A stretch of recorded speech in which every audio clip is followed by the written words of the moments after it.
Friends, welcome to Riyaz kitchen. आज देखाबो तंदूर छाड़ाई tandoori chicken बानानोर पद्धति। देखिए दिচ্ছি उपकरणगुली।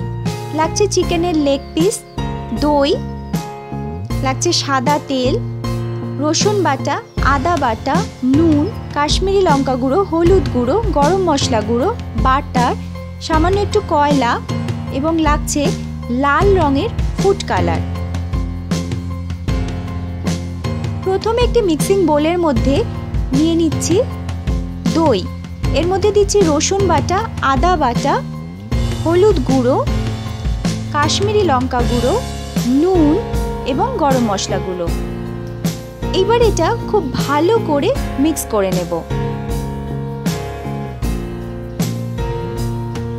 मशलागुलो एखन एके अपरेर साथे खूब भालोभाबे मिक्स हये गेছে।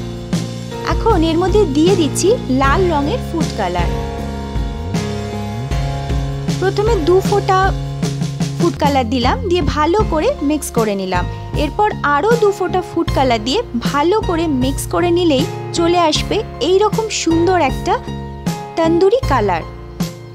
এখন দেখিয়ে দিচ্ছি চিকেনের লেগ পিসগুলো ঠিক কিভাবে কেটে নিতে হবে।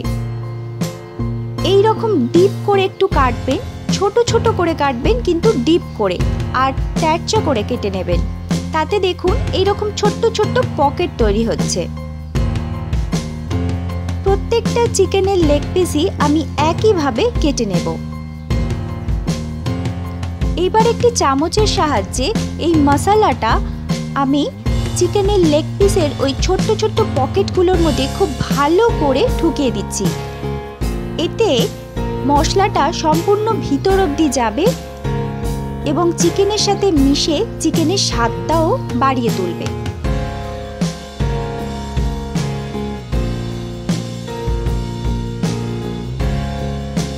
এটা মোটামুটি হয়ে গেছে। এইবার আমি হাত দিয়ে খুব ভালো করে একবার মাখিয়ে নিচ্ছি। এতে মশলাটা সম্পূর্ণভাবে একইভাবে লেয়ারিং হবে, তাই এই কাজটা হাত দিয়ে করলে সবথেকে ভালো হয়। এবার এটা ঢাকা দিয়ে অন্ততপক্ষে 1 থেকে 2 ঘন্টা রেখে দেব। 2 ঘন্টা হয়ে গেছে, আমার ম্যারিনেশন কমপ্লিট। আমি আরও একবার ভালো করে মিক্স করে নিচ্ছি। আপনারা চাইলে ফ্রিজে ওভারনাইটও রেখে দিতে পারেন। একটা প্রিহিটেড প্যানের মধ্যে খানিকটা সাদা তেল এবং সামান্য একটু বাটার নিয়ে নিলাম। দিয়ে দিচ্ছি ম্যারিনেটেড চিকেন লেগ পিসগুলো।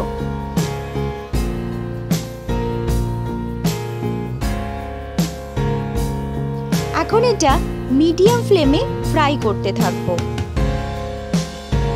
যখন এই রকম একটু পোড়া পোড়া টেক্সচার আসবে তখনই সাবধানে প্রত্যেকটা লেগ পিস উল্টে দিতে হবে। আবারও এটা 5 মিনিটের জন্য ভেজে নেব।